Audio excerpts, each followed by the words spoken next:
meet me at the corner of Russell and Albina, just about a block from Mississippi Avenue. I'll take you to a house where they hang carpets on the wall, and if we go there on a Sunday, there's a song I'll take you through.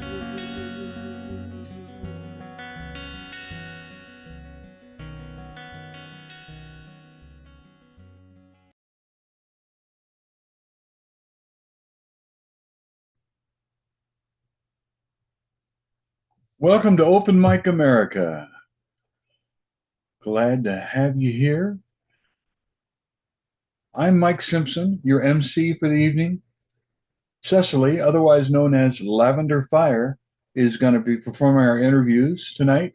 And Dave Williams is our engineer, the founder of this wonderful show, and the creator and builder of Dandy Hybrid Guitars, about which you will hear more later. Our mission is to support your local open mics, where you can go in person to see songwriters performing their original music. Tonight, thanks to technology, we get to travel all around the country and see those same performers in their own living rooms. Without gimmicks, without frills, this is the DNA of American music. Together, we participate in a tapestry of story and song that has been weaving us together for generations. And now, let's introduce our performers. Pam Ross from Fuquay Varina, North Carolina. Rebecca and Gary Parks from Hayward, California. Chris Steele from Newton Upper Falls, Massachusetts. I forgot to tell you guys to wave when I say your name, so catch up and wave if you haven't done it yet. Robert Edgar from Sunnyvale, California. Andy Karn from Mountain View, California. Phil Pesch from Albuquerque, New Mexico. Tom Maynard from Thompson, Connecticut. Teeyum Smith from Chapel Hill, North Carolina. You can find links to their work on our website and on this YouTube video. And now, without any further ado, our first performer, Pam Ross.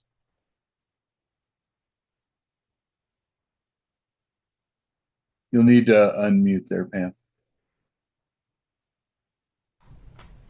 All right. I'm Pam Ross. This is a song that's going to be in my third album. It's going to be the third release, actually. It's called Lost in Heaven.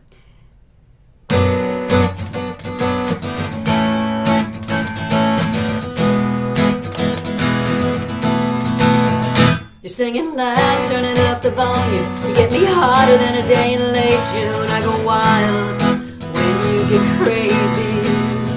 You start dancing with your faded jeans on. You're gonna keep me up all night long, looking like that.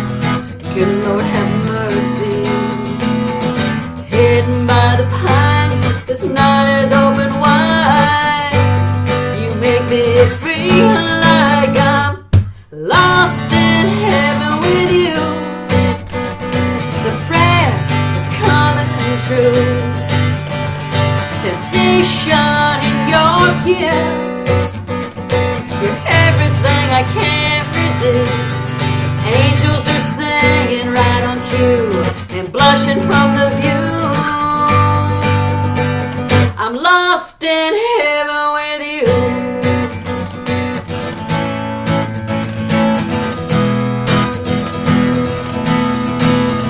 Inhibitions fade away when you smile at me and move that way, and the stars shine down on your body. Take my hand and we'll take it slow. No one's around, so no one will know, and the phone won't tell anybody. When Sunday morning sees you lying next to me, I know that I'm gonna be lost in heaven with you. The prayer is coming true. Temptation in your kiss. You're everything I can't resist. Angels are singing right on cue and blushing from the view. I'm lost in heaven with you.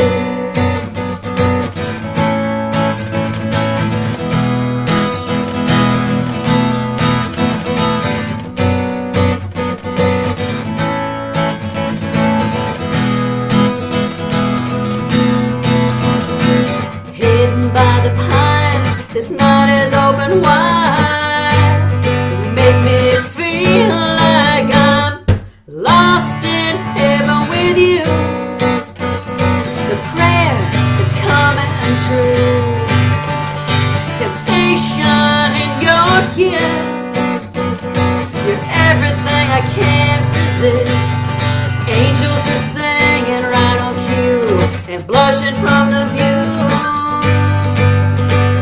I'm lost in heaven with you.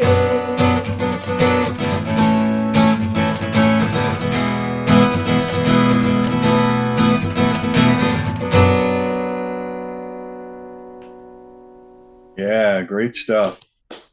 Great. Yeah, great song. So Pam Ross is somebody that you can hear at the Bronze and Oak and the Happy Tales. I assume those are both Hoppy. It's actually Hoppy. Oh yes, Happy Tales, hosted by Michael Damian Kelly. Where are those? Bronze and Oak is in Anger, North Carolina, and Hoppy Tales is in Fuquay Varina. All right. Onward to your second song. This is a song that's also going to be in my third album. I think it's going to be the fourth release. And this is called I Went Online.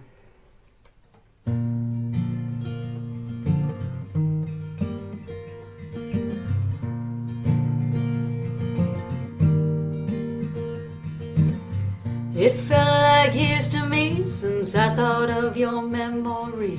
Sip by sip, I got you off my mind.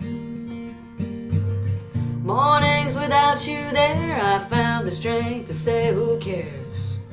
Then one day I went online, and there on Facebook I took one look, and it all came back again.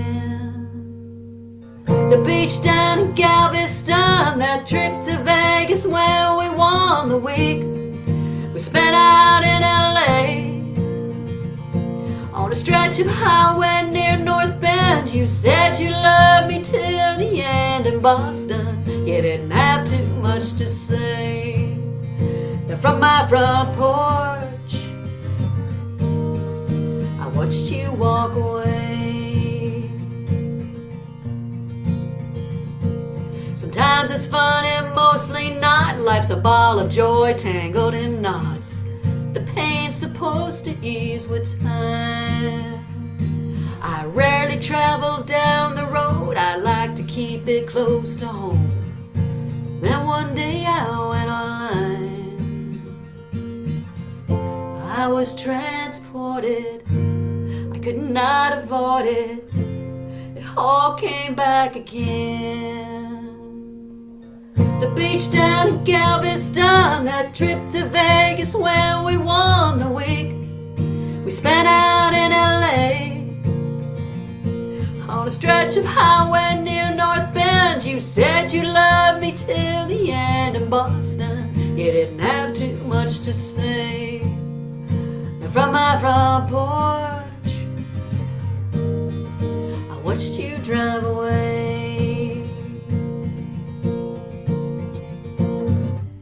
Both look happy in that picture by the lake, on a trip to Europe that you promised me we'd take.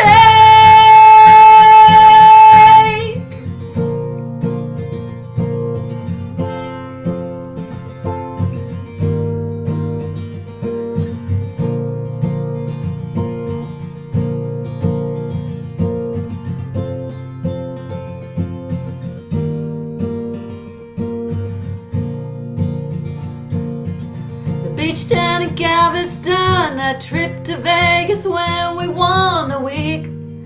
We spent out in LA on a stretch of highway near North Bend. You said you loved me till the end in Boston. You didn't have too much to say. And from my front porch I watched you drive away.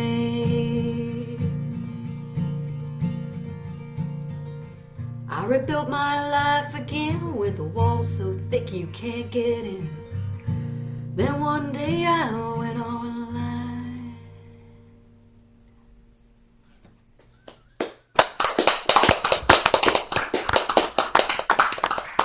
All right, Pam Ross, I'm going to hand you over now to Lavender Fire to do the interview. All right. Alrighty, I'm about to set my timer because otherwise my ADD brain is gonna be like, "Oh my God, we're gonna talk for like 5 hours." Anyway, so hello, Pam. By the way, real quick, do you remember me from the Piedmont Earth Day Fair?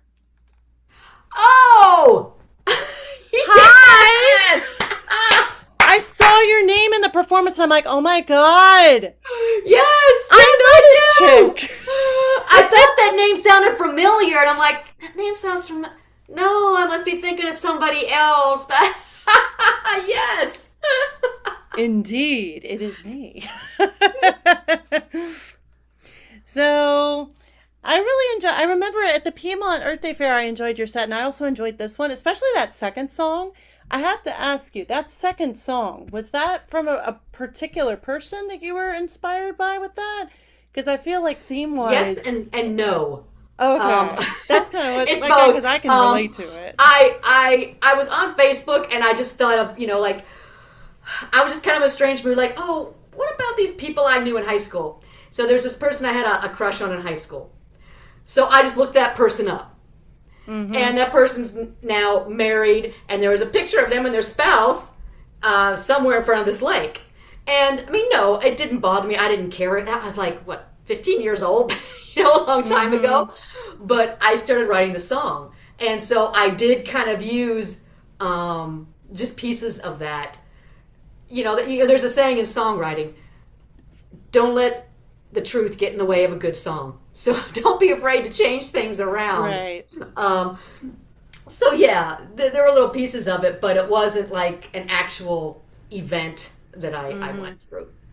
Well, what you were saying there, I mean, that's like a lot of people when they do movies.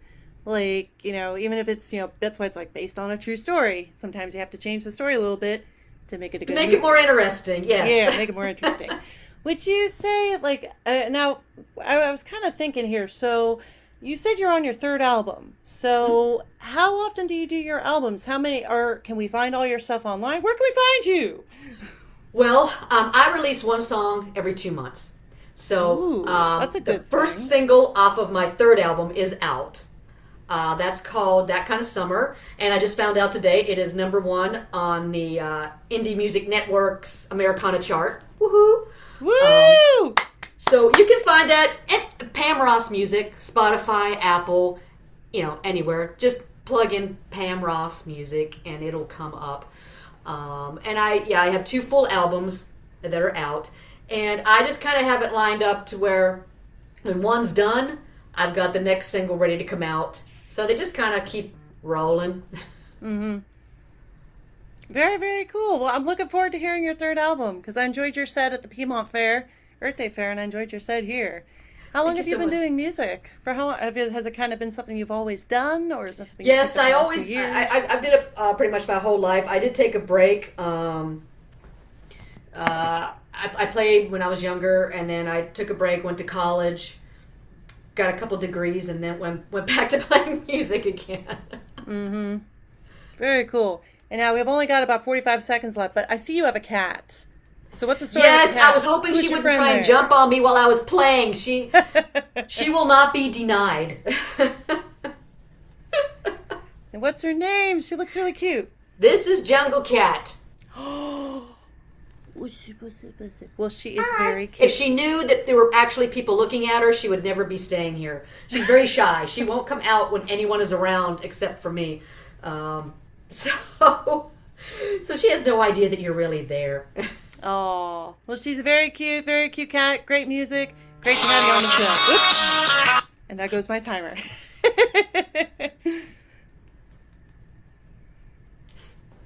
All right.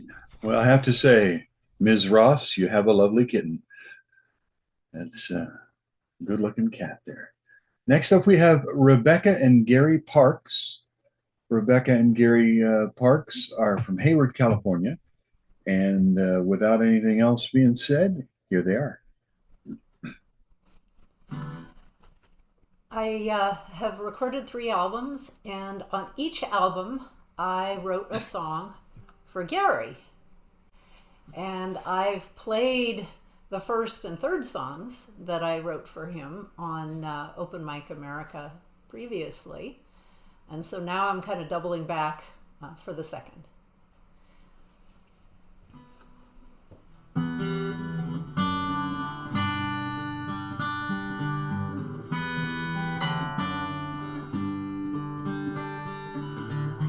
I've just revealed a secret no one else would dare to say. Perhaps I could have spoken in a less impulsive way, but be that as it may, in many faces I see anger that is hiding shame, or fear that covers just a hint that they might feel the same. I feel I'm being blamed, but you can always tell how much I mean well when the whole world turns away, when I don't know what to do, when the words are hard to say. I can talk to you, I can talk to you. I have a friend who's self-destructing right before my eyes. Other friends have warned her she thinks they don't sympathize. I can't reflect her lies. I try to different what would soothe her in her fragile pain. A bit of wisdom to inspire the part of her that's sane. I'm wearying my brain. By listening to me, you help me find the key. When the whole world turns away, when I don't know what to do, when the words are hard to say, I can talk to you, I can talk to you. Apologizing isn't hard because I know I'm wrong. If my good faith is not accepted, I'm not very strong. I feel I don't belong.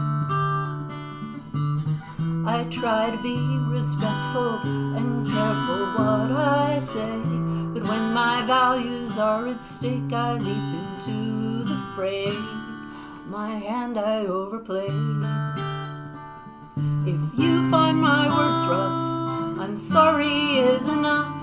When the whole world turns away, when I don't know what to do, when the words are hard to say, I can talk to you, I can talk to you, I can talk to you, I can talk to you.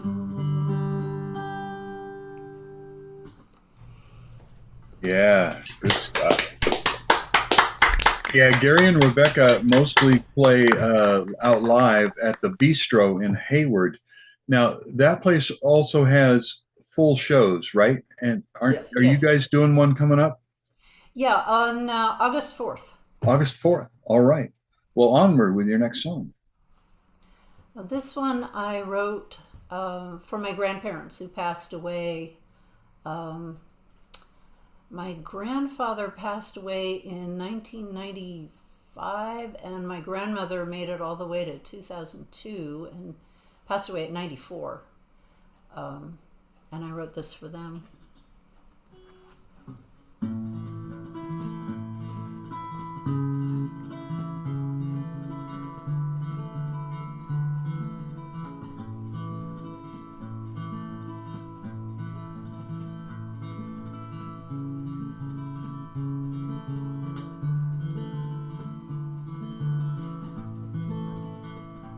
Do not mourn me, do not miss me. I am free now, please rejoice. Feel my spirit right beside you. If you listen, hear my voice, you will find me. You will find me in the green fields, where I fields, spend my summer days. where I spent my summer days. You will hear me in the laughter When children play.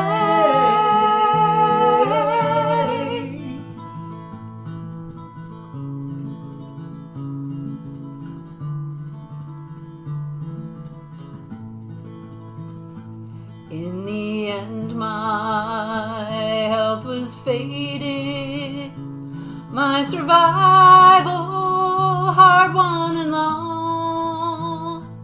But from now on, in your mind's eye, you can see me young and strong. You will find me. You will find me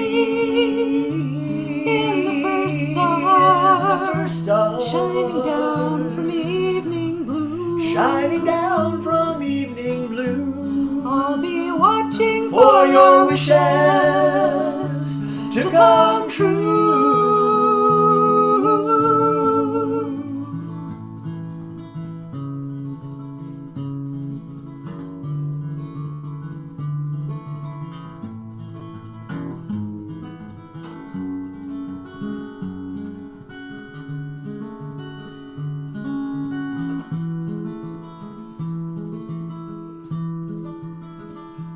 I've transcended all the limits that you know as time and space.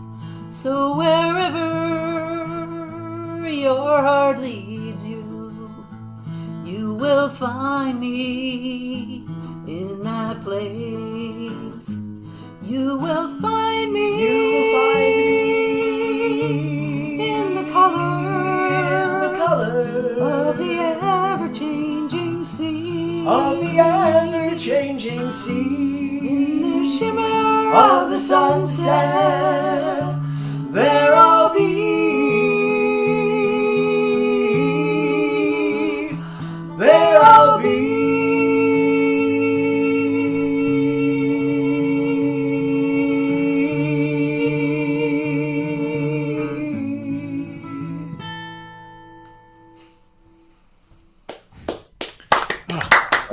Always good to hear Beautiful you guys. I want to turn you Thank over you. to Lavender Fire, where you're interviewed now. Well, that was a beautiful. I love your harmonies. I'm like obsessed with harmonies and stuff like that, and I love like the interplay with your voices. That was really Thank really you. cool. We discovered that very soon after we met, that our voices Really? just blend. Two people can be really good singers, and they might not necessarily sound good together, but we were lucky that way. Yeah, because especially like the contrast of your voices, I thought was really cool. So, how long have you been doing music together? That's really Pretty cool. much as long as we've been married, which is 25 years. Yeah. Oh, so- cool. Yep. Now, had you had like experience in like singing harmonies, like in a choir or anything like that before? Yeah, both of Or- us had. Yeah, she more than I, but I was raised on Broadway musicals and classical music, and then when I was a little bit older, I started listening to, especially early Beatles. I started listening to the harmonies on those, and I would sing along, and sometimes I would try to challenge myself to find a harmony that was in between the voices that were on the recording, and I do that. Ooh. I still do that with regardless of genre. I try to find, something to do harmony on. So Yeah. I practice it a lot. I have a similar musical background. My parents had similar tastes, although they were a little bit more into the rock and roll. But I was in chorus in school for like 5 years running, and Me too. I kept putting myself into the alto section because it was more challenging. I wasn't singing the melody. Right? Oh my gosh. They kept putting me in the soprano section because I could hit some high notes, but it turned out I'm really a more of a contralto, and so I was right, actually. I've always in my listening to female vocals, I tend to be more interested in altos and just I don't know, it's just a more robust sound. So yeah, there we go. Yeah, that's what happened. It really is, and you know, voices change too.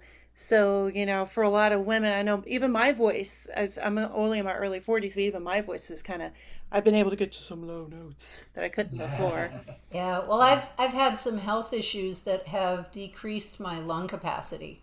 So I can't hold notes as well as I did when I was younger.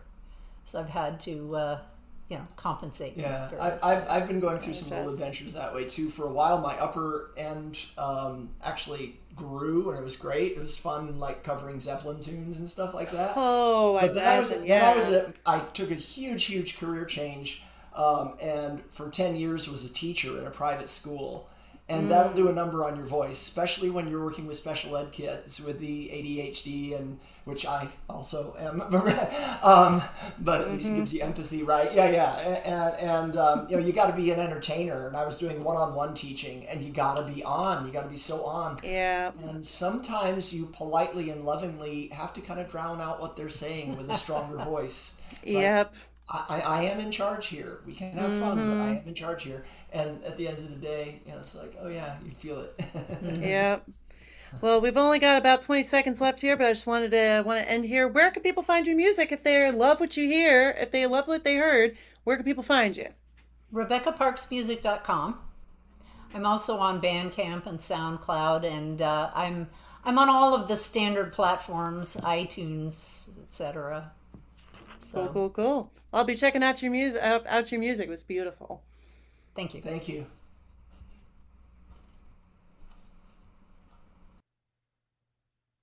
All right. Next, Chris Steele from Newton, Upper Falls, Massachusetts. And Chris is one of our regular staff members here on Open Mic America. He plays every Friday at 5 p.m. at Eagle's Nest Revisited on Facebook. And he also plays at Ward 4 in Auburndale, I presume that's Massachusetts, on Wednesdays. Chris, take it away. Yeah, if you ever want to be thoroughly bored at some point, I can explain to you the 14 villages of Newton, Massachusetts, of which both Upper Falls and Auburndale are them. But that's not what we're going to do today. I'm going to play a song for you that comes from just riding a bike all over the place. This is called The Ride.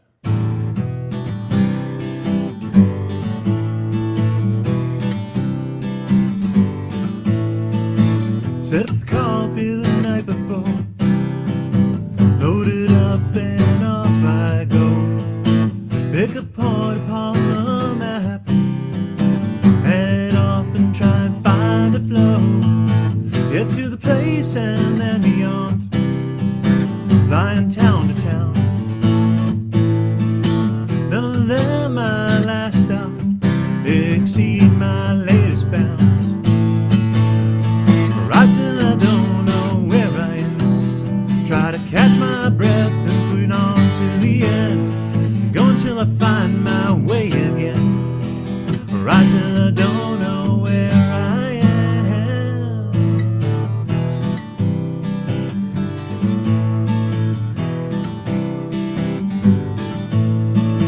There's a road I've never noticed, heading left just off of here. I can see where it might go if I can kick myself in gear. It's the strange unfamiliar, it's not quite where I've been. It's the feeling that I don't know how to get back again. You can go far, you can be alone, you can be unsure, you can set the tone, you can find your way if you don't rush home.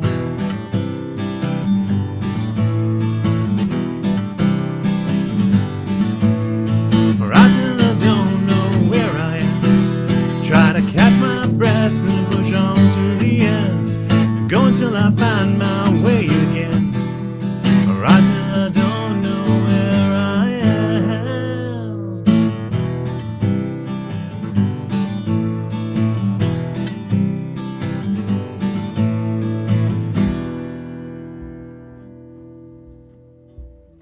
Very nice, Chris.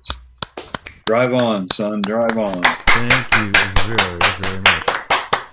Actually, our dear friend Tom, who's going to be up here a little bit later, we both end up being contributors to February Album Writing Month. I've been working on what's going to be my 5th album now for a past little bit, and both last year and this year's FOM have resulted in, I don't want to put it this way, but maybe the 2 sides of the record, if people remember what records were. So, yeah, here's another song that's actually going to go into that. This is slightly a different number. This is called Paint by Numbers.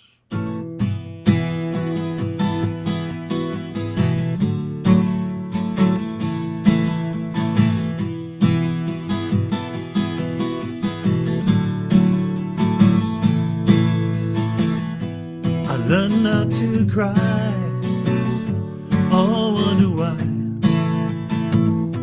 It's hard to feel it all, just going along. I loved you, you loved the idea of me. I got so busy I missed that you'd moved on.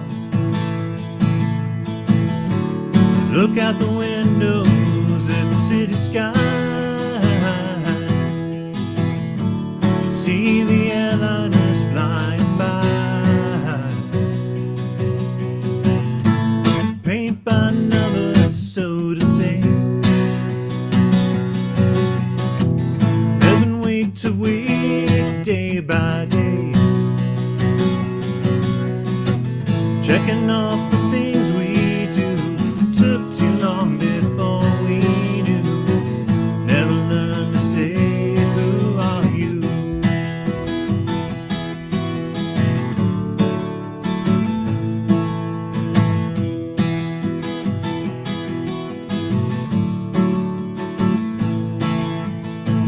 Staring out to keep from looking in. Sitting there waiting for the song to begin. I want to know what the losers can play. I want to know what Fagin would say. Look out the windows at the city sky, see the airliners flying by. Paint by numbers, so to say. Living week to week, day by day, checking off the things we do. Took too long before we knew. Never learned to say, who are you? Never learned to say, who are you?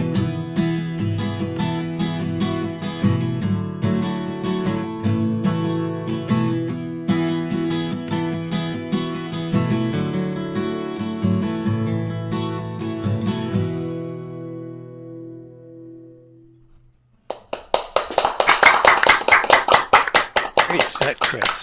Very nice, Chris. We're going to leave you to the tender mercies of Lavender Fire here. The tender mercies. Hello, how you doing? How you doing? Doing Steve? right. How's it going? Hey, I'm pretty good.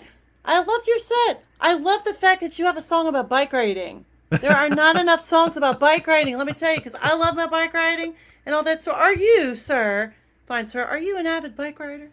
I am, in fact, an avid bike rider. And, in fact, Teeyum and I talked about this one other time when I was hosting. I spent a couple of years in Chapel Hill. The way that I actually got to know Chapel Hill was, in fact, getting on the bike and picking a direction, going in it, getting lost, and figuring out how to get back.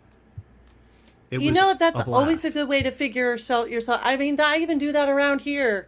Oh, yeah. Around Norfolk. Oh, yeah.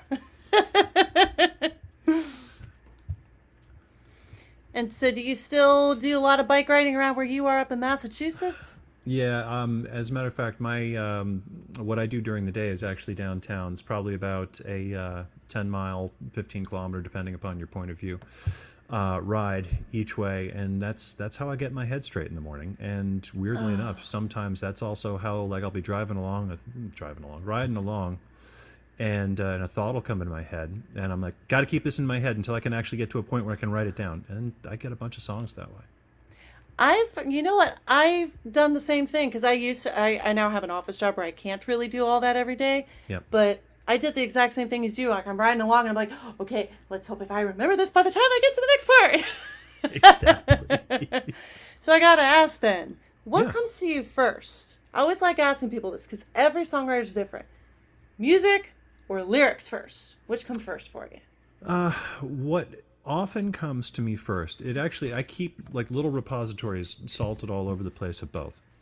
I'll come up with riffs and chord patterns that don't really have any sort of a lyric idea, and I will record those. I'll do a video of myself just so I remember the chord pattern too, and I'll keep it on the computer, and I'm constantly jotting down lyric ideas too. And at a certain point, I will just force myself, okay, Chris, songwriting time, and you sit down and you basically pull a little bit from there, and I was like, actually, this goes with this, and this goes with this.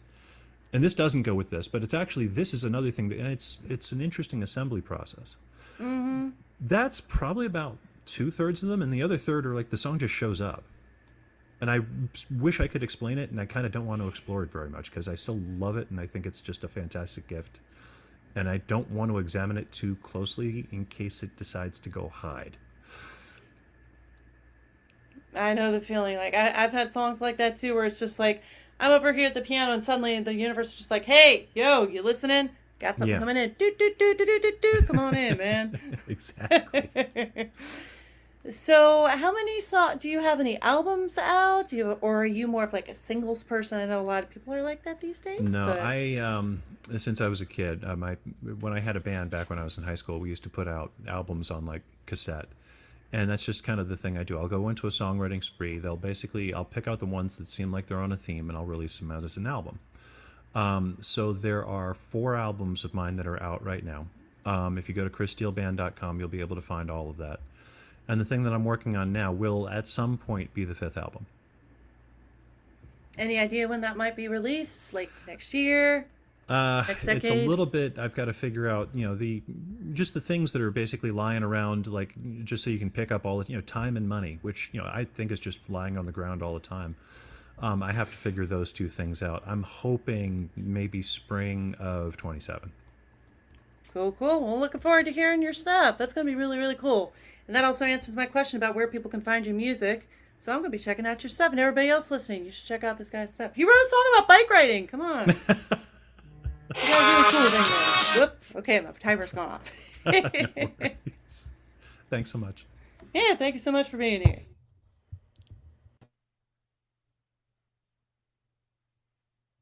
All right, so now we're going to move from Massachusetts across the country to hear Robert Edgar from Sunnyvale, California. Now, he plays at open mics at Capello's in Redwood City, California. Lovely place, by the way. Usually Tuesdays and Thursdays between 5 and 8.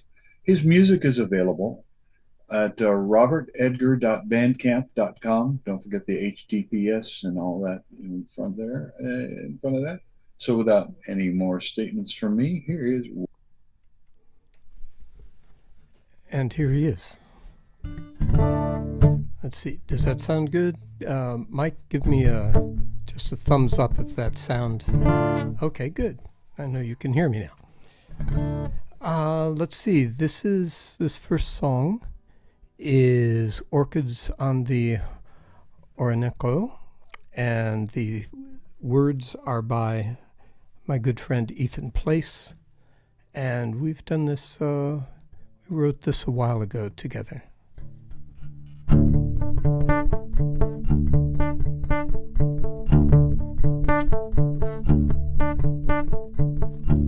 No one knew what they called themselves. No one saw where they'd gone. We only heard the words of a bird. They'd taught to speak their tongue.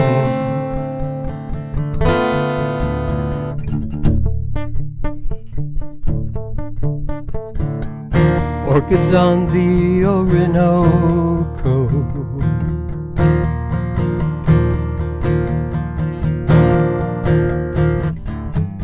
drifting with the flood, scattered by time's arrows, mirrors in the blood.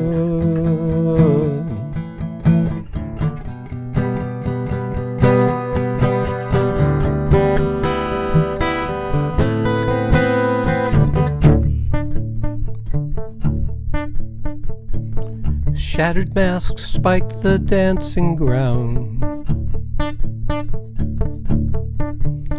Sacred horns starve for breath, and still we heard the words of a bird as meaningless as death.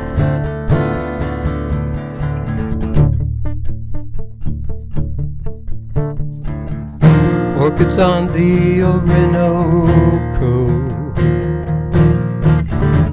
drifting with the flood, scattered by time's arrows, murmurs in the blood.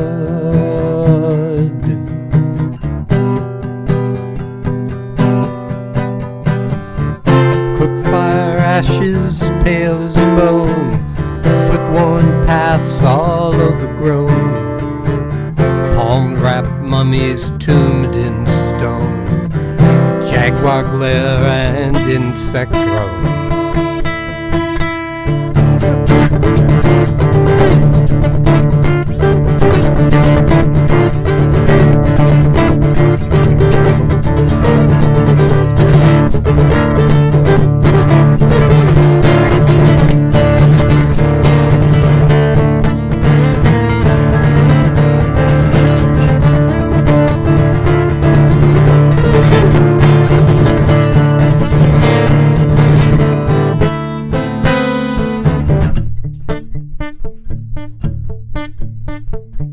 What whispers passed in their hammocks?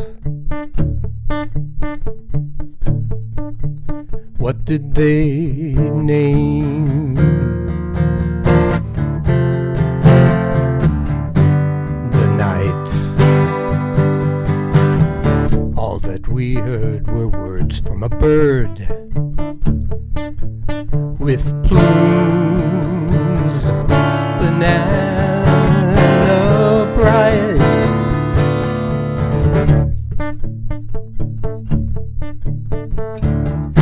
Orchids on the Orinoco, drifting with the flood,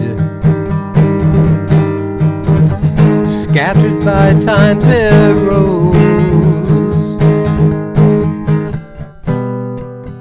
murmurs in the blood.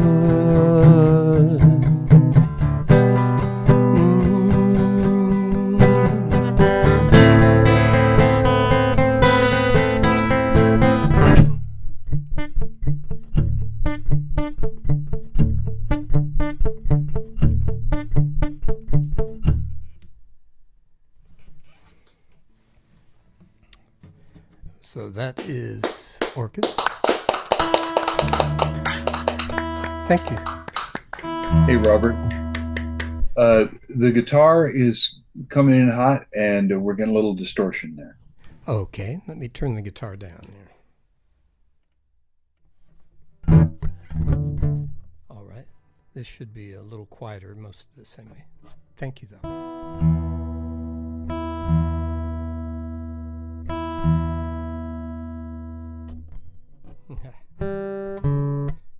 Give me 1 second here to tune.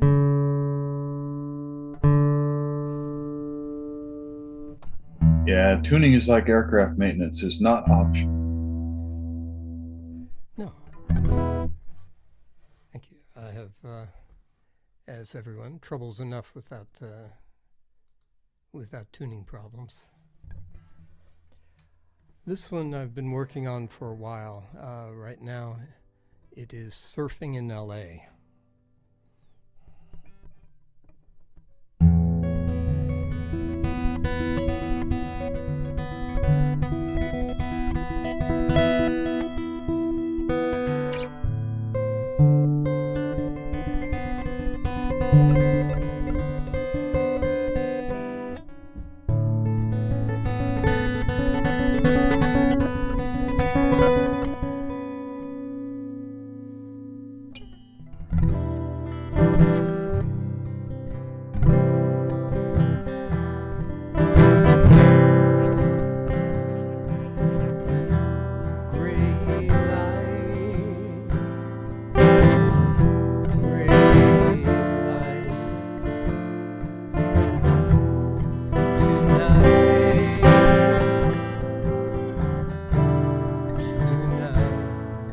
Robert, I'm going to stop you there.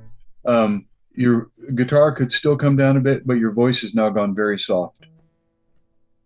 I'm actually, Thank you for that. Sorry. Let's see. Okay, I see this. Testing 1, 2. Okay, thank you. I'll start here.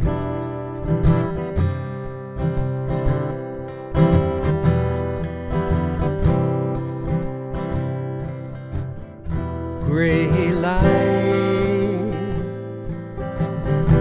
gray light, tonight,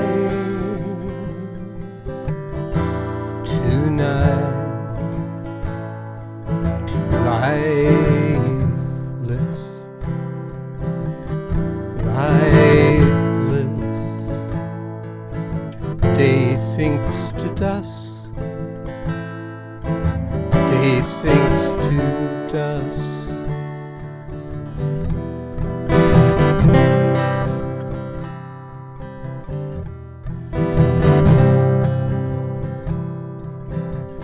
Starless sky, starless sky, still night, still night. Girl on the ship, nearing the shore. See in her eyes, see in her eyes. There is a roiling Cassandra who wakes as she arrives, and she waxes aboard, and she chants at the waves. Blocked off streets, painted walls, masked militias, shooting guns into crowds, proudly Mexican. Unmarked cards, hard men playing soldiers, marching hypnotized.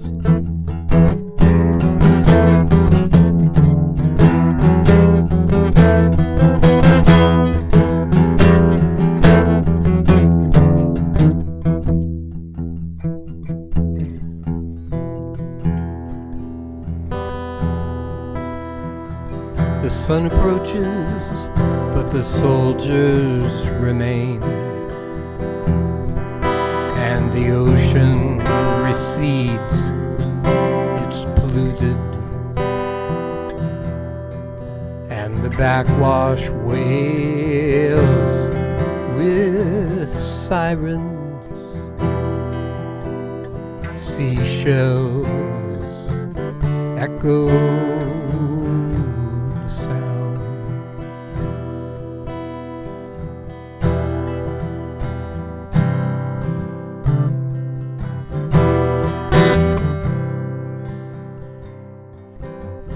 Shadow waves, shadow waves, first light, first light, chilled morning dew, chilled morning dew, sea light, treason, surfing in LA.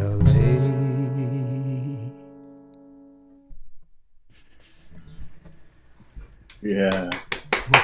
All right, Robert. Gonna pass you to our interviewer here, Lavender Fire. Hey, just setting my timer. Hey, how you doing, Robert? I'm fine. How are you? Hey, I'm feeling pretty good. Feeling pretty good. I can see already. See, I remember you're in California, so the sun is still up. It's night right here in Virginia. So. Yes. So I noticed that first song you did was a co-write. Now, do you do a lot of co-writing, or are you like a writing always by yourself? Or? Usually by myself, but I'm always delighted when Ethan has some words that he'll give. So we've done maybe half a dozen together. Oh, that's cool. But I've been recording and things since the early 70s. That's 20th century. So it's a small fraction, but some of the best. Like that piece is just wonderful.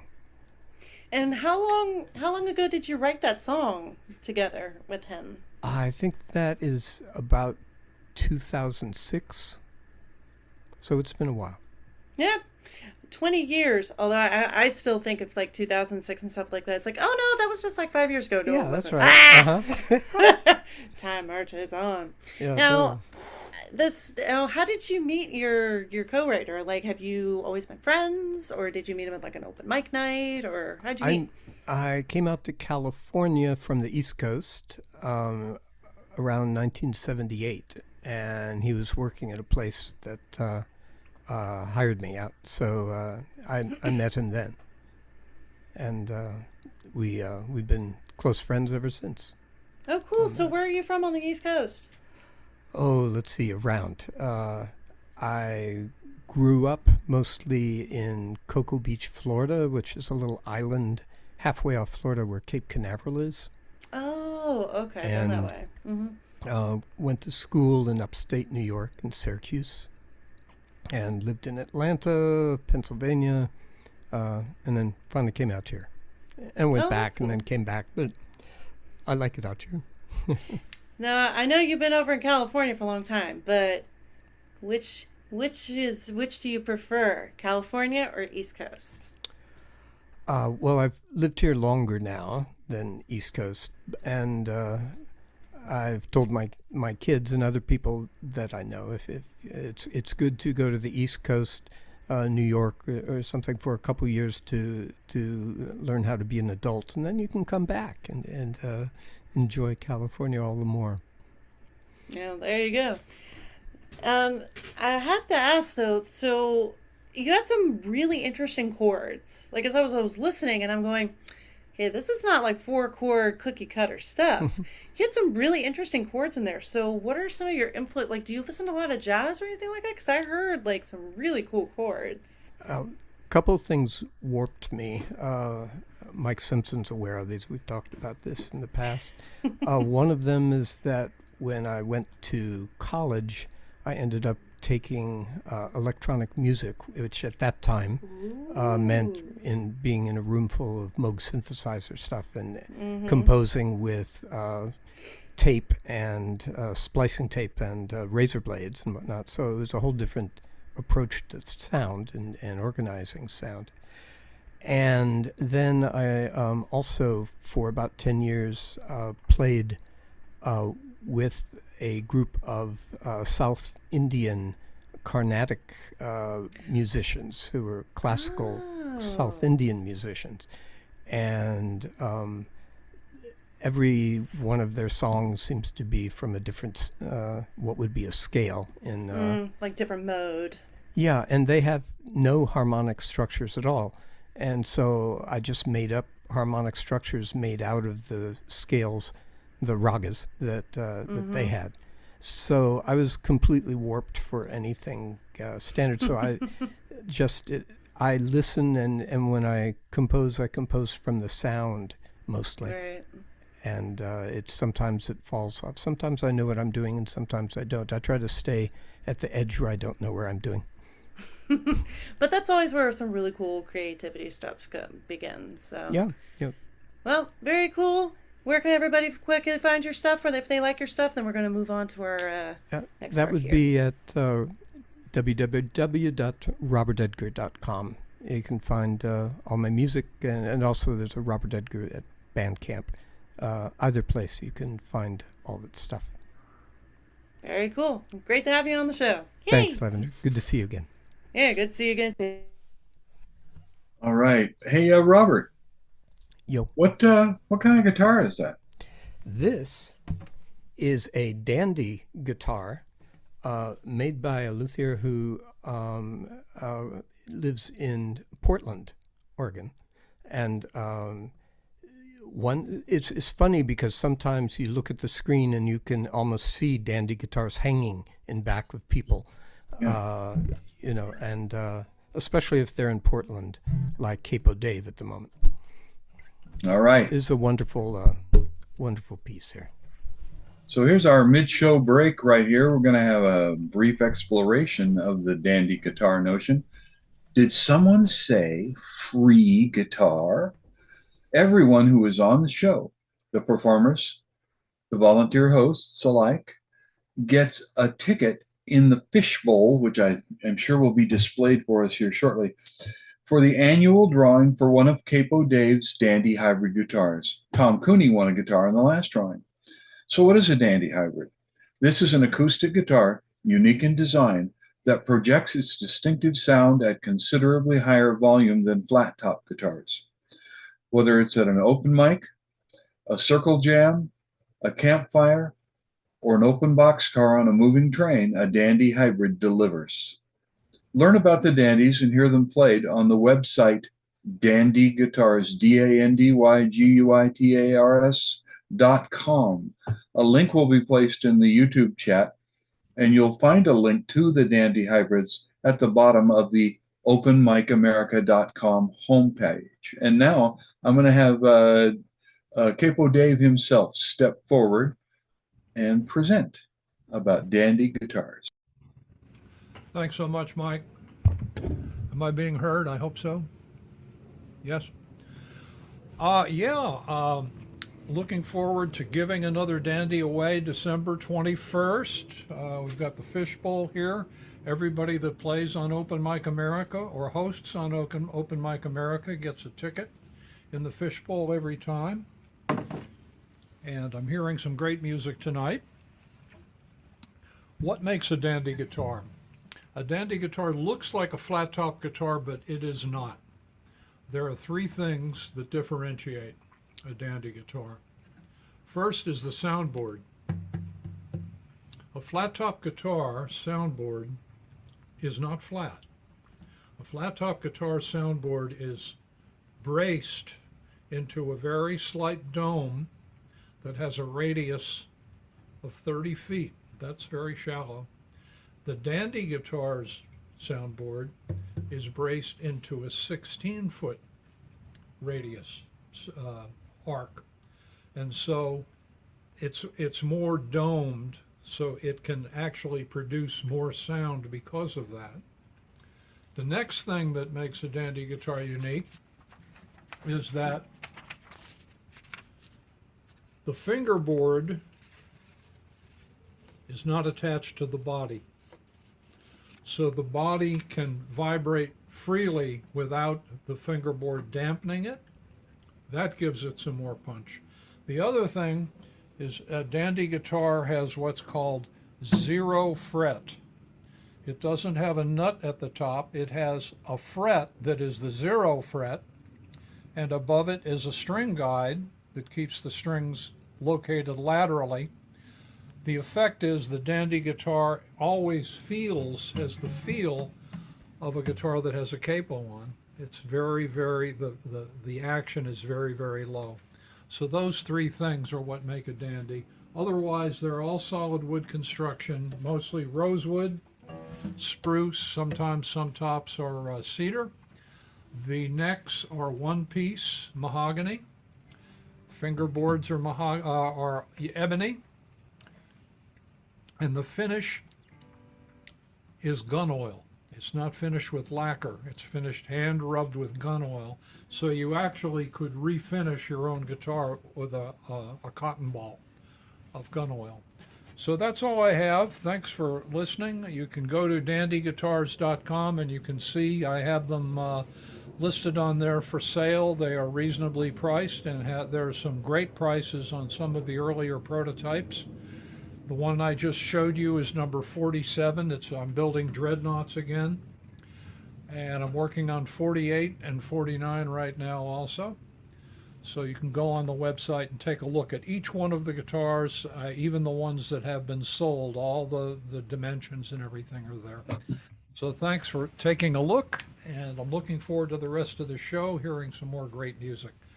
Back to you, Mike. Yes, thank you, Dave.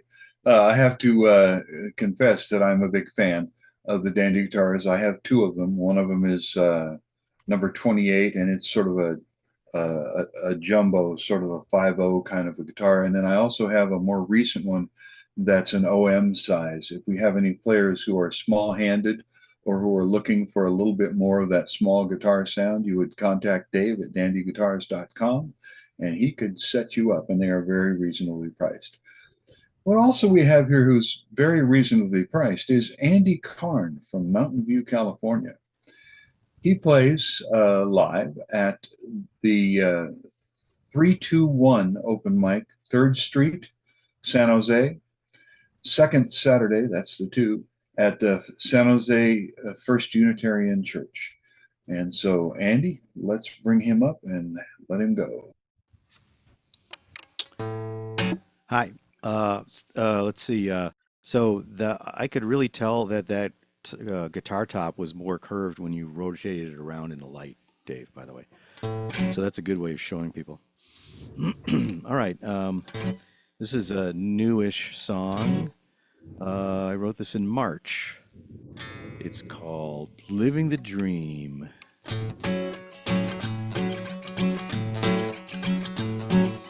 All my disappointments have passed. I have found satisfaction at last. I'm just floating my way down the stream, dreaming the life and living the dream.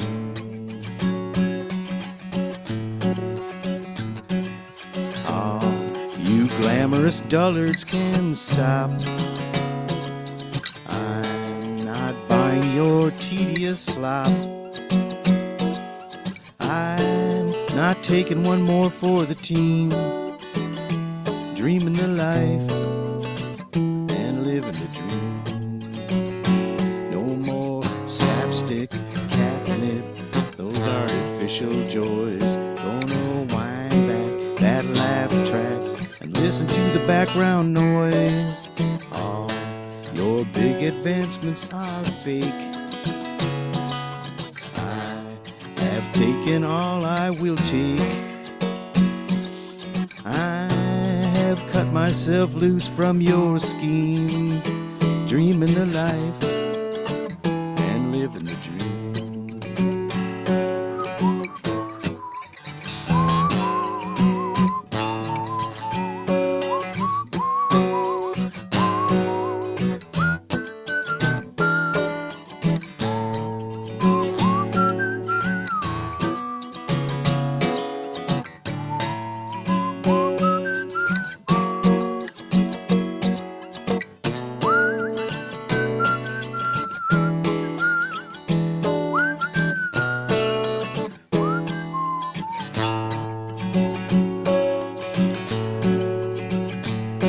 Don't need another big brother to follow me around. It's gonna smother that mother and bury it underground. All my disappointments have passed. I have found satisfaction at last. I'm just floating my way down the stream, dreaming the life and living the dream. Dreaming the life and living the dream.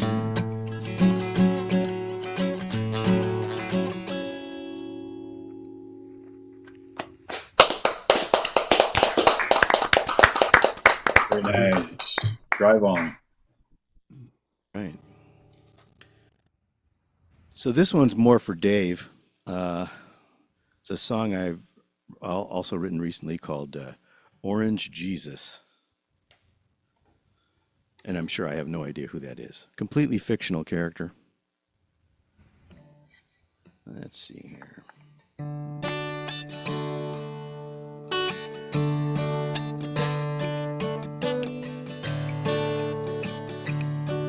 Orange Jesus was no carpenter. His hard work might make him tired, and Instead, he was a game show host who told folks they were fired. Some say he was the Antichrist, while others weren't so kind. It's hard to doubt he thought he was the savior in his mind. I saw Orange Jesus in a vision. His robes were white and red, as eagles, fireworks, and fighter planes streaked over his head. He healed a wealthy donor, love on each Caucasian face, while the Statue of Liberty tried to hide the message on her base. Orange Jesus had a rally. There were hats and monster trucks, and show your tits to Jesus shirts on sale for $50. Orange Jesus spoke unto his flock. Lots of Christians did attend.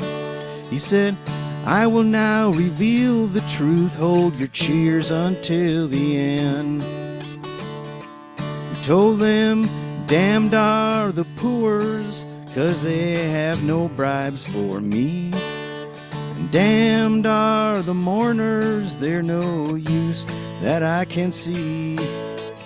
Damn the thirst for righteousness, I got rid of DEI. And damned are the merciful, they're just liberals soft on crime. I saw Orange Jesus in a vision. His robes were white and red, as eagles, fireworks, and fighter planes streaked over his head. He healed a wealthy donor, love on each Caucasian face, while the Statue of Liberty tried to hide the message on her base.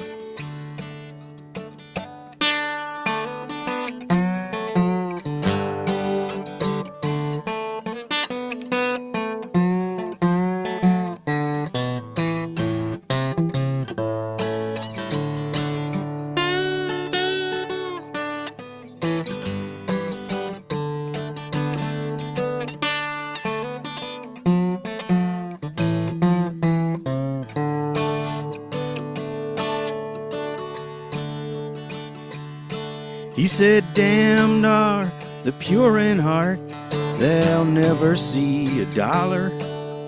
And damned are the peacemakers, I'll make them Persians holler. And when bad people call you names or make fun of your girth, remember heaven's your reward, I don't know you here on earth.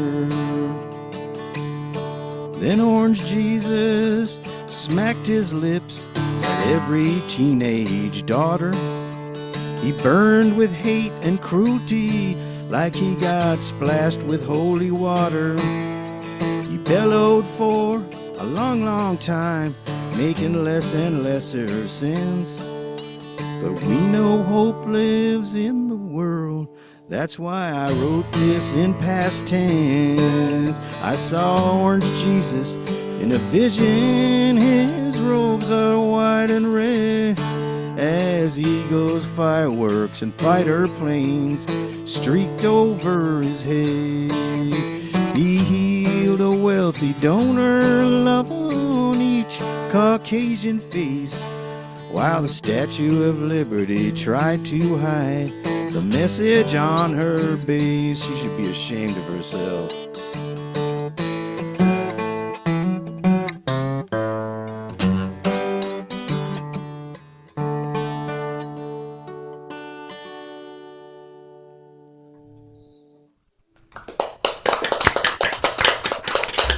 Right, Andy.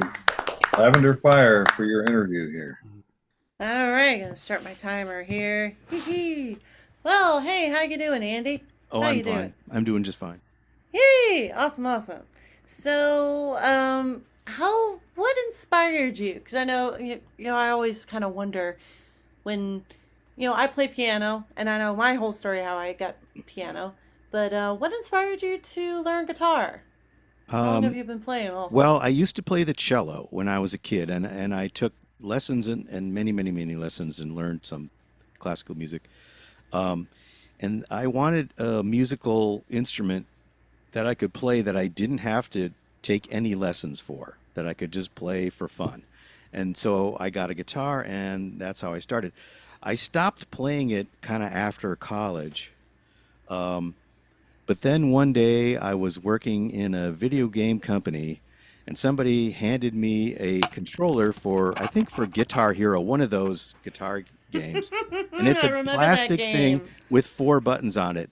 Mm-hmm. And it was almost like I couldn't touch it. Like it would burn my flesh. Because what am I doing with this game controller that looks like a guitar when I actually know how to play the real guitar? There you So go. yes, I went and got a real guitar and all that. And so and then I started writing songs, and I thought, well, nobody's ever going to hear these songs if I don't go play them myself. And I wasn't that great of a performer, and so I just had to kind of start from nowhere and work my way up. But I started at some nearby open mics, and then, I've been going to open mics. Really, I go to a lot now. There's like 3 online ones I go to, and I go to a jam. Jams are even better than open mics because you really learn how to play with other people. So it's really, really cool. But anyway, yeah, so I've been doing, 15 years, 15, 20 years, something like that. That's cool. And so, like, do you have any particular, like, inspirations as far as, like, how you play guitar and things like that? Like, for me, I'm a piano player, so mine is like Tori Amos, and Oh, other yeah. piano players. So for Yeah. you, do you have What, particular what people that guitar you do I? listen? I want to sound like, I want to sound like a bunch of different styles because I'll play, like you just heard, kind of, Western swing. Mm-hmm. So I want to sound like those guys. Uh, you know, um, I wouldn't mind sounding like, Muddy Waters playing the guitar. I'm working on it. Or even Robert Johnson, who knows? But uh, yeah, so I mean, as far as like just kind of more rock music style, I would love to sound like Larry Carlton does when he's playing an acoustic rhythm track. I mean, everybody heard those guys in the 70s and thought, I'm buying a guitar and I'll sound just like that. And, 25 years later, maybe they do. Who knows? Mm-hmm. Well, it's because a lot of those people, they make it look so easy. They're like, oh yeah, But just it get that sounds in. so It's like, great, but yeah. you don't understand. There's like 3 people doing that for all the records you're hearing. Mm-hmm. Yeah, there's a lot of magic that goes into the recording Yeah, yeah. process, Glenn that's for Campbell was sure. another one of them, I think. So yeah. So anyway, sure. I mean, I'd love to sound like that. Right now, I'm just working on that A6 chord that you heard me bungle earlier. So I, That sounded really cool to I me. wrote a song. Well, thank you. I wrote a song that I wanted to be a Western swing song, not this one, like 10 years ago. And like about 5 years later, I figured out what the chords should be for it. I mean, I kind of had the melody. Yeah. Oh, that's it. Ah. Yep, that was my timer. And then 5 years after that, I figured out how to actually play those chords. So that's how long these things can take. Anyway, Yep, I mean everything in its time, I just talk like too much. anything. Yeah, Well, thank you so much for being on the show. It was great to hear your stuff. It was my it's first great time being hearing on your the show. stuff. So. Yeah, thank you. Larry Carlton, huh? Dream big, buddy. Dream big. All right. Tom Maynard is from Thompson, Connecticut. I think you missed somebody, Mike. Did I? Oh, I probably did. Who did I miss? Did I miss? Oh, that's right. I have him in the wrong order up there. Phil Pesch. Of all the people to miss, poor Phil. Phil has been having some struggles here. So let's bring him on and I will tell you about Phil Pesch's places he plays. He plays the Trail Rider in Sandia Crest, New Mexico. And he's on the Panned Open mic on Mondays on Zoom. Ancora Cafe in Albuquerque also gets, you do full shows there as well, right, at Ancora? Or you have? I have. I have in the past. It's been a Yeah. while. Yeah. All right. Well, sorry about trying to leave you out there. we won't admit who it was that paid me to try to do that. But here you go. Thank you, Michael. Yeah, following Andy, I'm so used to his honky-tonk stuff that I saw that he was going to be on, but I very, very quietly put in a song about a honky-tonk. So this is a song about a honky-tonk.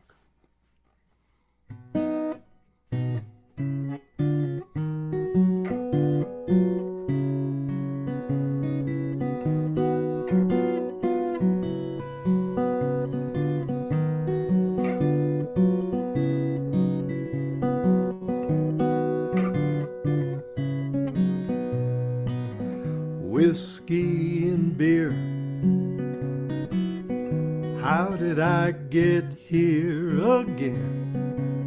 Old man beside me sound asleep. I can't believe the hours I keep. I put a quarter in a music box, still don't see a song I like. I dropped $1 in a pinball game, but I only played to see the lights.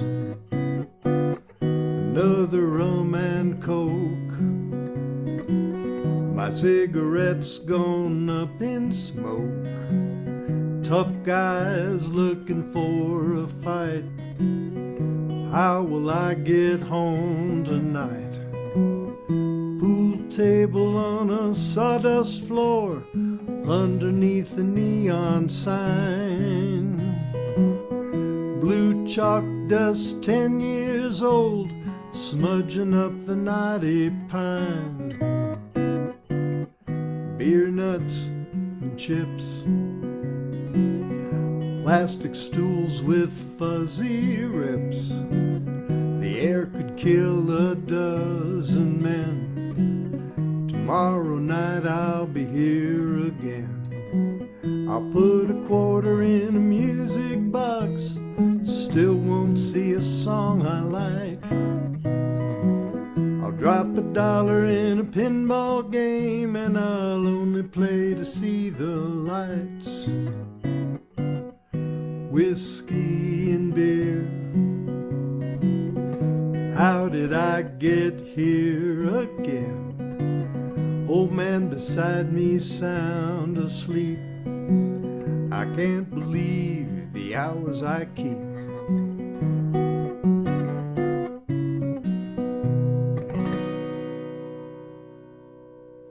All right, Phil. Yeah. Give us another one. Son, give us another one. All right, guitar change quickly.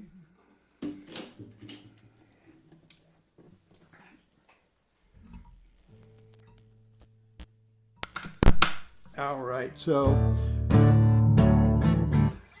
this one is a little bit different. It's kind of a recent one, and I think I was originally, in fact, I remember, I was originally not that long ago saying, remember Third Rate Romance, that song? That was kind of fun, so I started learning to play it, and then I thought, yeah, you know what, I think I could write a song like that, only a little bit different, so that's what inspired this one.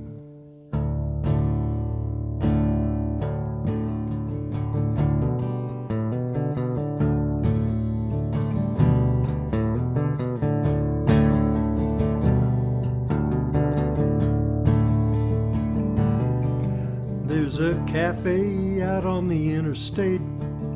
The food's all right and it's open late. The people there are a lonely crowd. They never talk 'cause the music's so loud. I saw you sitting by the coffee pot. We started talking in the parking lot. We both pretend this isn't what we do, but we both know that isn't true. Do you think that this is something new? Lovers, we both had a few. You can fake it, I can take it. Take my heart 'cause you can't break it then. In the morning when we move on, you won't be crying crying for me when I'm gone. We make believe, take a chance on one more overnight romance.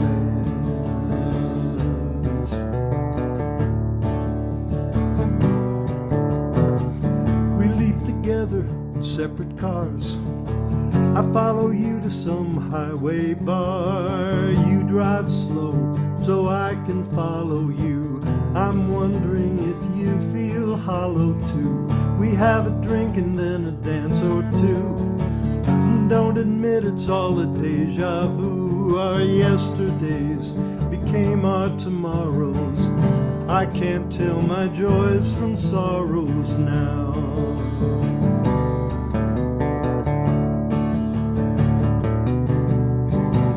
Another evening and the sun goes down.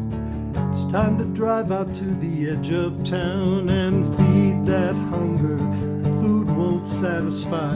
Sitting here is just an alibi. I find some eyes that don't look away. Pull my hat down, sun, to hide the gray. Smile so softly every now and then till she smiles back. I feel it start all over again. Do you think you're into something new? Lovers, we both had a few.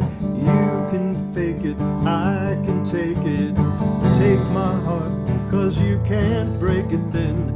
In the morning when we move on, you won't be crying for me when I'm gone. Make believe, take a chance on one more overnight romance.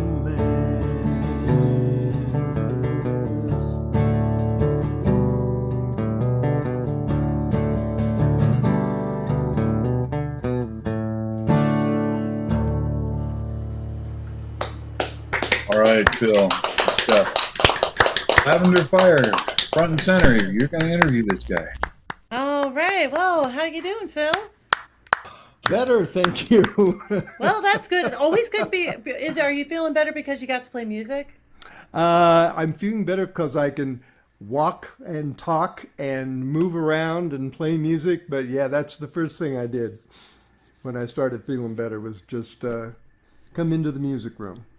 There you go. It looks like you got a cool room there. I like you got the condenser microphones there. Yeah. Yeah, I find it hard to throw records or CDs away. So I've got a wall full of them back there that go way, way back. That's cool. So you've always been a music guy then? Yeah, I'd say I have been. I think I got my first guitar in about 62 or 63, right in there. Mm-hmm. And now, do you still have that guitar that you got in 1962? I don't have that guitar. It was a beautiful guitar. That was a Martin 0018, probably in about 1950. But I had to trade it in because at the end of high school, got into a band and couldn't afford to have two guitars at that point.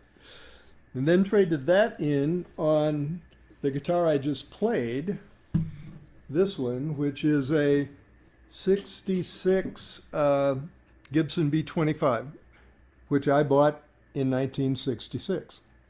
Very cool. For how, Yeah. let me guess, was it only for like, what, $20, something like that? Don't I wish. No, actually that guitar was about $320 in those days. Okay, which is like a lot. A lot of money. A lot of money. Inflation. When you're saving money for tuition, that's a lot of money. Mm-hmm. But I can't. That guitar has been broken by some of the best luthiers in the San Francisco Bay Area, and my 2-year-old daughter, she's much older than that now, but when she was 2, she broke it. It's totally put back together. It sounds better than it did new. So wow, I like that. that. That guitar's got some stories then. That guitar's full of stories, and that story it just told is not a true story. It's just a story. Mm-hmm. So, what would you say are then some of your inspirations for your music? And since you've had done music for a long time, what would you say some of your inspirations are? The inspiration for writing, you mean? Or for just writing, playing? for your just your artistry. You know, I started doing this like in junior high school, and we had just moved from Indiana to Michigan, and I didn't know anybody. And so when you're kind of an introvert and you're in a place where you don't know anybody, you can sit in your bedroom and put on a record and start playing the guitar, and it becomes your best friend at that point. And yeah, pretty soon I met a few people, and we started playing together a little bit. We were all folkies back in those days. And folk music in 63, 64, it was pretty big stuff. So we started playing then, and it's been a source of therapy. It's been a source of camaraderie, because so many people that are now best friends are people that I met playing music with. And yeah. Very cool. Yeah. Well, real quick, where can people find your stuff if you have anything recorded? You can't find it. It's not out Can't there. find it? Oh, okay. But are you on do you have website or Facebook or anything like that for people to follow you? Nope, I don't have it out there anywhere. I'm not that talented technically. Honestly, I wish I could do it with social media. So I like your approach. There you go. Well, thank you for being on the show. It was great to hear your music. It's always my pleasure. Thank you. Mm-hmm. Thank you very much, Phil. I'm glad you were able to come after Yes. having had that illness. That getting you here was a great triumph. It was. Now, actually, I believe I'm correct in saying that Tom Maynard from Thompson, Connecticut, is next. Tom is our winner for the most number of places that he has listed that he plays, starting with the Parish Center for the Arts in Westford, Massachusetts, the open stage at the Vanilla Bean Cafe in Pomfret, Connecticut, which is not currently running, right? They start up in the fall again, is that right? Yeah. Yeah. Ellen Schmidt Open Mic, Boxborough, Massachusetts, first Mondays. North Reading Community Coffee House, virtual open mic, Mondays and Fridays. And got the Chester Folk Fest on June 14th, noon to 5 p.m. coming up. Is that a full show for you? I'll be doing like a half-hour set amongst, a bunch of other half-hour sets. So Not nearly enough. Tell them to fire the other people. Okay. Tom Maynard, you're on. thank you, Mike. It's a great night of music so far. Wow. And I'm, proud to be opening for Teeyum.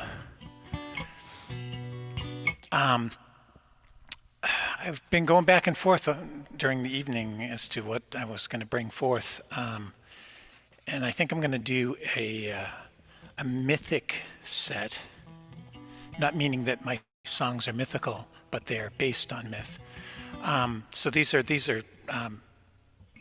about the myth of Icarus. And the first song, when I wrote it, I was feeling very, very intimidated by a number of really, really good songs that have been written and performed by so many people about Icarus.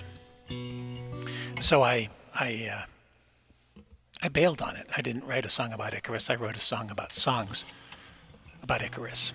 So this is called Songs of Icarus.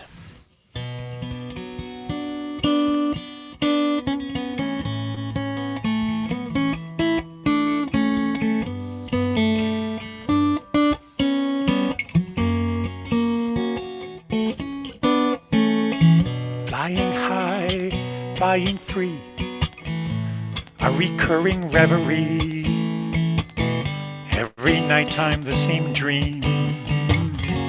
It's just as curious as it seems. Out of reach, out of touch. It's far too clear, it's all too much. Patently impossible. In conclusion, inescapable. It's Songs of Icarus ignite a longing for his fabled flight.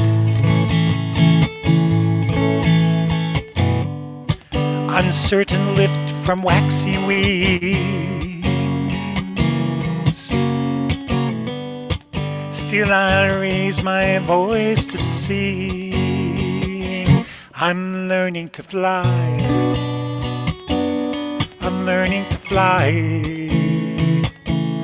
I'm learning to fly. Oh, I'm learning to fly, I'm learning to fly, I'm learning to fly.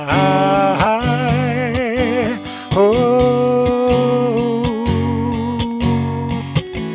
note to note, beat to beat, phrases rise and fall to meet, silence resting, waiting there, as fledgling feathers test the air, feeling drawn towards the sun, warming to what's just begun, letting go and opening. Is this really happening? Still songs of Icarus inspire a yearning to soar ever higher, uncertain lift from waxy wings, still I'll raise my voice to sing. I'm learning to fly, I'm learning to fly, I'm learning to fly. Oh, I'm learning to fly, I'm learning to fly, I'm learning to fly. Oh,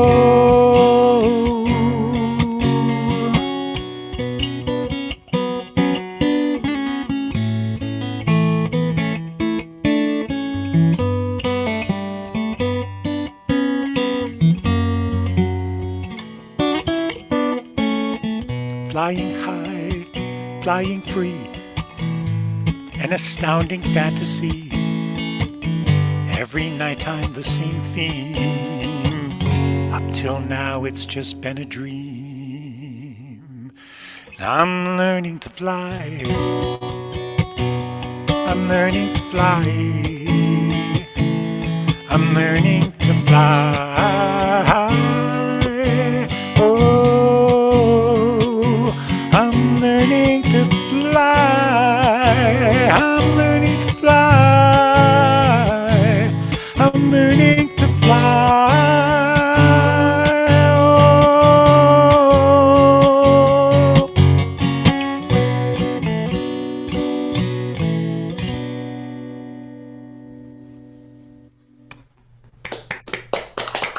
Right. Very nice, Tom. Give us another. So this is the next song is my latest song, and I guess I got over my fear of writing a song about Icarus, because this is called Icarus's Dream. And it wasn't going to be a song about Icarus. It just kept coming back to it. It's one of those things that it's like, no, I don't want to write this song. And it just, this is what came out. Icarus's Dream.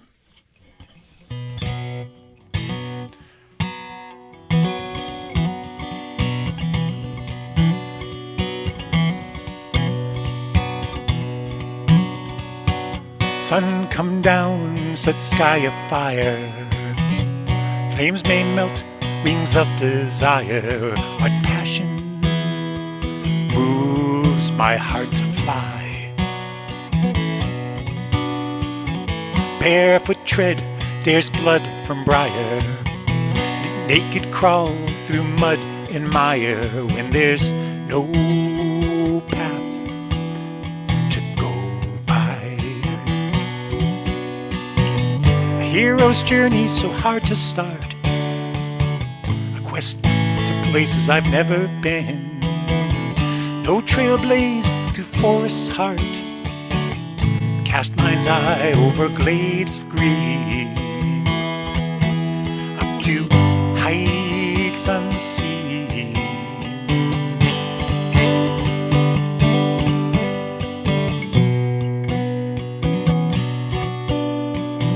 In blind dark can hope be hidden? What heart's longing comes unbidden? What chains keep me from the sky? What value sought in treasure tarnished? What can I be taught? The truth unvarnished. Questions are all I've left to try. I long to reach my journey's end. Above the clouds my dreams would sail. Some things break before they bend. How can I fly when feathers fail? And feathers fail.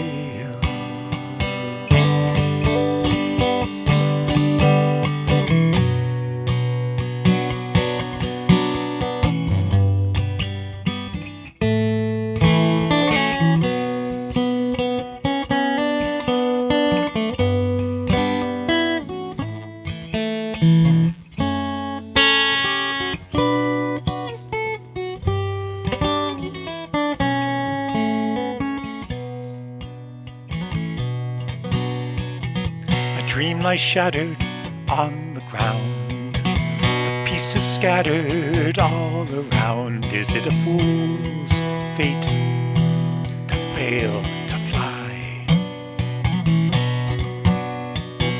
A minstrel finds the shining shards, and with the magic of ancient bards, a song may spin and stitch and tie.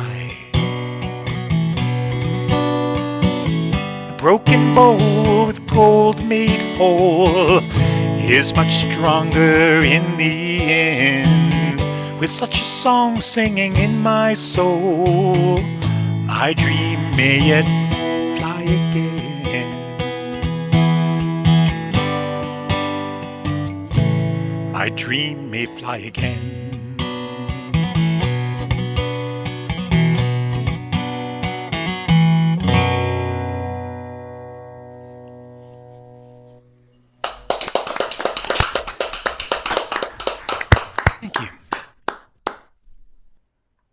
Very nice stuff, Tom. I have this idea that maybe Lavender can interview you now. Here we go. Yes, I can. I can hear him very well.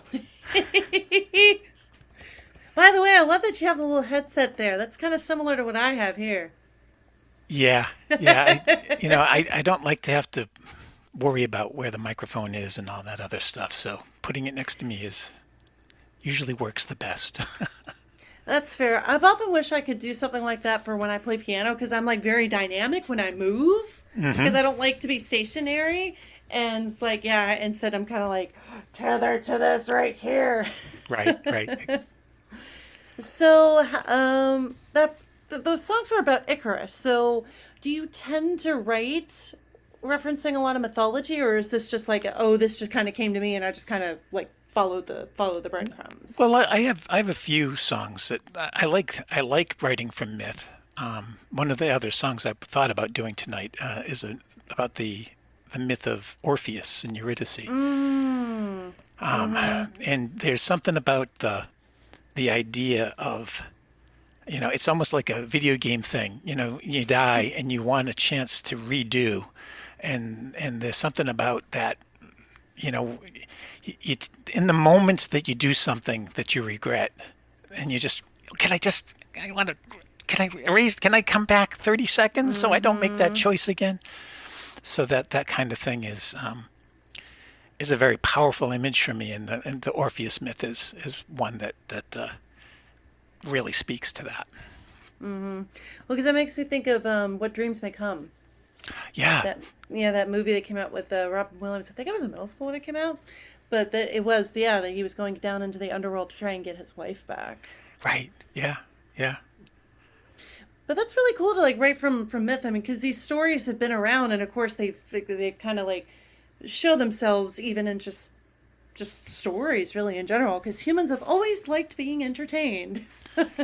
And you know, they were around for a long time for a reason, because they resonate. You know, they're stories that are really about the human condition, and even the gods that are in them are so human. You know. I know. That's what really struck me, especially when I started reading other mythology, or like Norse mythology. I mean, my gosh, those gods are definitely not perfect. Right. So, have you written a lot of music? Have you always written music, and do you have stuff I've been available, writing music or- since I was a teenager, but there was a point in time when I took a lot of time off because I had kids, and That's fair. life got in the way. Back in the late '90s, I kind of got back into things. I went to the Summer Acoustic Music Week in New Hampshire here, that's sponsored by WUMB, and claimed my musicianship again. You know, up to that point, it was I'd sit in my living room and I'd play, or I'd play with my brother or whatever, and people would say, "So you play an instrument?" And I'd be like, I noodle on it, I do this." And so going off to this camp, I came back from it saying, "No, I'm a musician." And the next year I went and took some songwriting classes, and I said, "No, I'm a songwriter." I claim these things. And up to that point in time, I was a dad and a husband and a son and a brother. So I had lots of hats, but none of them. I didn't claim any of the musical aspects of things. So that was a big deal for me. Well, I'm really glad that you did. That's really, really cool. Because I think even if it goes away for a little while, it's always there. Yeah, right, Yeah. Exactly. For a lot of people. Well, we're getting up on like 5 seconds here, and I'm going to pause it here before it goes off. Thank you so much for being on the show. It was great to hear your stuff. It's a blast. Thank you so much. Yeah, thank you, Tom. All right. As amazing as it may seem, we have come now to our final act of the evening, and that is Mr. Teeyum Smith, who's going to play for us right now. Yes, how appropriate. All right. Hello, everybody. I got to do this song because Pam Ross is on. She hasn't heard this song. So anyway, I'm working on a spoof of musicals. My musical's going to be called Alienation of Affection, the musical. And somewhere in Act 1, the happy-go-lucky couple in the musical are driving around in southern Wake County, North Carolina. And they pull over to the side of the road, and they burst into song as follows. Once upon a time, they were all alone, but they grew together when they had grown. And now it is inexorable. They're totally inseparable. Wouldn't you find it preferable if we two were that way? Yes. You'll be my Fuquay. I'll be your Verena. We'll meet down on Main Street. If you know what I mean. We will laugh, dance and sing like you've never seen her. Yes, you be my Fuquay. I'll be your Verena. And don't you think our combination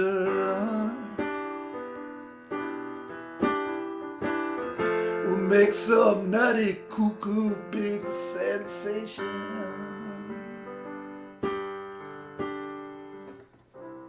Yes, you be my Fuquay. You be my Verena. The cul-de-sac will have its king, and you can be my queener. You play the fiddle, I play the concertina. Yes, you be my fugue. I'll be your Verena. And I never, ever, ever will be blue.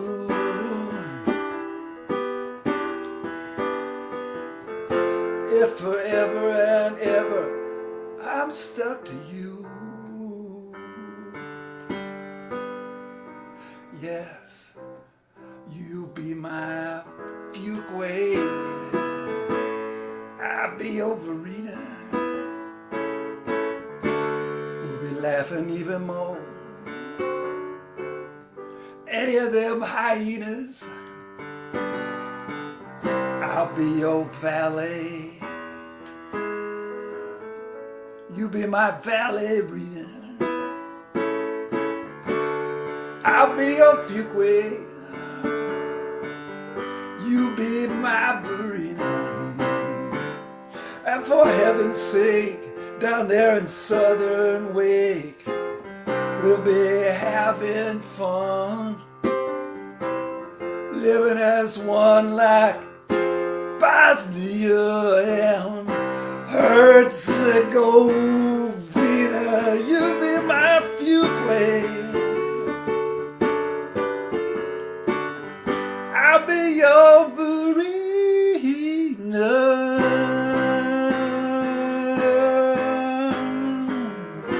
Oh, I like this town.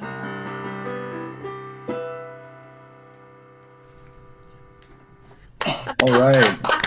Teeyum Smith. He's the award winner, by the way, in terms of the open mic list tonight for the most interesting names. Cersei in Burlington, North Carolina, first Thursday.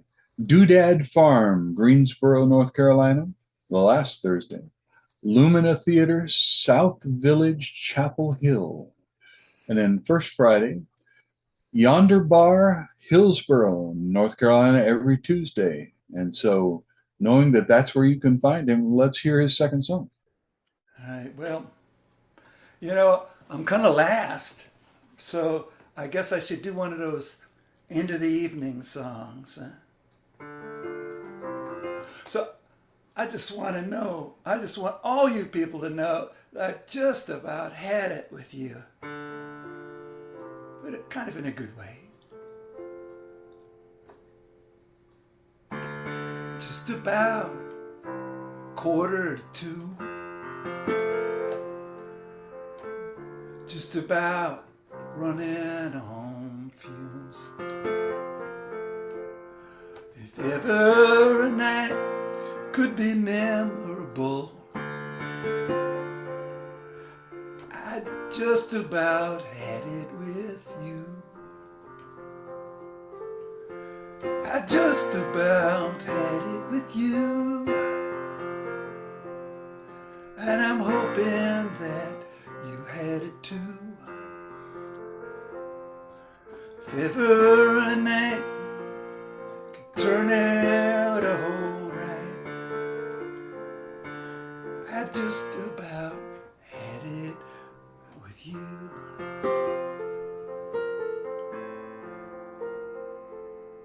Just about every song that we knew. Just wondering where the time flew. If a circle of songs could be mystical, I just about had it with you. I just about had it with you. And I'm thinking that you had it too. If ever a night could turn it all right, I've just about had it with you.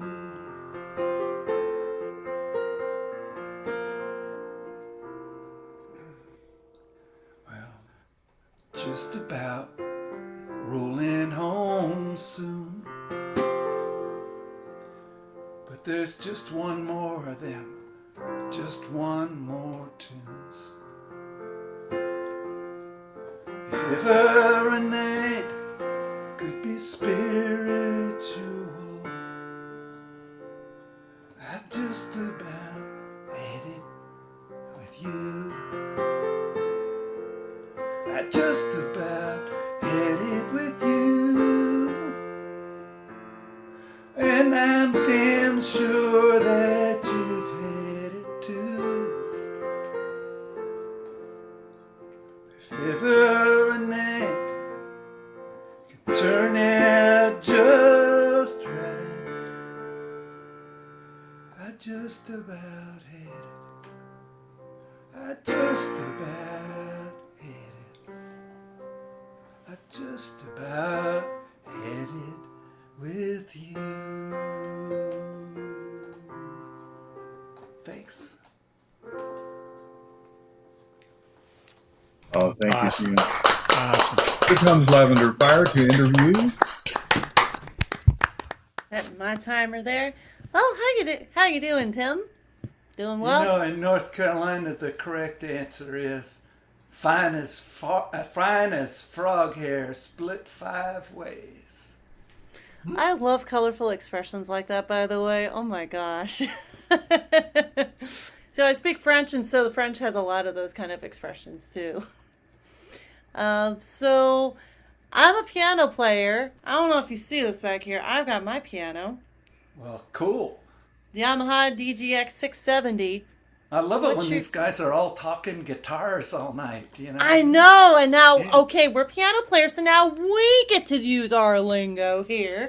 What kind of That's piano right. You know, you I got hope, there? I hope they're not boring me, you know, like an airplane, you know. So what kind of piano you got there? What's your Oh, gear? it's just one of those like Yamahas. But actually, this one's 73 keys, which is plenty for me. And I like taking up less space, like in jam sessions and stuff.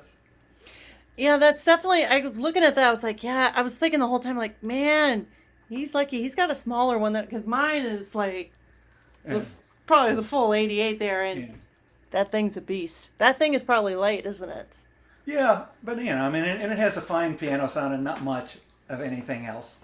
You know, I've got another Nord which just has like all kinds of organs and electric pianos and synthesizers and stuff. But who needs that for this, you know? So how long have you been playing piano? Oh gosh, I think since I was 5 years old. Yeah, it's taken lessons, and you know, and up until 8th grade, I took like classical piano lessons, and then didn't do anything in high school, and then I realized somewhere along the line in my early 20s, when I had an apartment by myself, and that actually just trying to hear chords and pick out melodies over hearing the chords is a whole different way of approaching it without having to look at the printed page, you know, all the time. And that was a major, like, you know, because you simplify, you know, and you can play with others and stuff, you know. So that was kind of cool. But it wasn't until, you know, like really, like about 10 or 12 years ago, like that I was actually some people say like they were playing in rock bands when they were teenagers. I played a rock band when I was like 60 years old, you know. Cool. You know. So yeah, but you know, I've always liked like Floyd Kramer, you know, and all those country ones. You know, and Pig Robbins and all that stuff. So I you know, yeah, piano. And what I found in songwriter circles, where you're like, maybe there's only 1 or 2 people playing piano, you can do no wrong, right? Oh wow, that's so cool. I can't play for shit, but you think so cool. Yeah, I've had that too, or like me, I go to open mic nights, and I'm sure you probably have a similar experience. Art, now for me, I'm usually like the only piano player at an open mic night. Is that the case for you as well? It often is, but there's a fellow who lives in High Point, North Carolina. He's a really good piano player and really good songwriter and singer, and Jack Gorham. And often Jack and I go to the same ones, and he's kind of picky about his 88 keys, and so he brings his, and I don't have to bring anything I kinda know, cool. isn't it great when someone else can bring it? Oh my Yeah. gosh, And yes. at Yonder in Hillsboro, they actually have a piano. So you just Oh, show up. even So you better. just show up with your hands, Mm-hmm. Oh, it's even better when they have that. Yeah. Well, my alarm's gonna go off here in 1 second. Thank you so much for being on the show. I know. You're I know. welcome. Thank I you, could Fran. talk like forever with other piano players, but I will not. Thank you for being on the show. Oh, you're welcome. Thank you. All right, thank you, Teeyum Smith. Hey, that does it for the performance section of what we have going on here tonight. So I'm going to alter my view here for myself, and I would like to thank our performers one by one. So if you guys will wave back to me while we do this, Pam Ross, Rebecca and Gary Parks, Chris Steele, Robert Edgar, Andy Karn, Phil Pesch, Tom Maynard, and Teeyum Smith. Thank you all for your performances. We were delighted to hear them. I'd like to thank Cecily Lavender Fire very much for her marvelous job interviewing. I want to say this is her maiden voyage, for doing that, and she did extremely well. We'd also like to thank Capo Dave Williams, our founder, who works tirelessly behind the scenes to make all this possible. Please remember to check out our website, openmicamerica.com, for links to the music of all OMA performers and find archives of the shows. So if you find somebody whose stuff you like, you want to hear more stuff, you can go dig through those. Now, if you liked this show, please spread the word. Don't keep it a secret. There are things on the Open Mic America website that you can download and let you print your own posters. And then you can hang those somewhere where people can see them. I suggest music stores. That's a great place to do it. You can also purchase t-shirts through openmicamerica.com. And absolutely check out your local and virtual open mics. We've listed the ones where our performers play under the local open mics tab on the website. We're always here the first and the third Sundays of every month. So our next show will be Sunday, June 21st, same time, same station. Stay tuned for the next full lineup of performers on openmicamerica.com. And let's see, it repeats that one there. Okay. And I now need, of course, to thank our lovely, lovely audience on YouTube. Thank you so much for watching. And this is Mike Simpson for Open Mic America, closing out the show.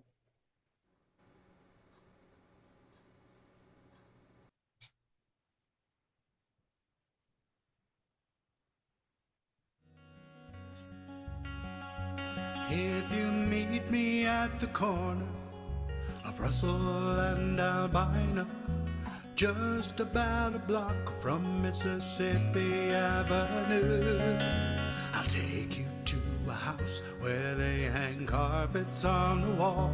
And if we go there on a Sunday, there's a song I'll take you through.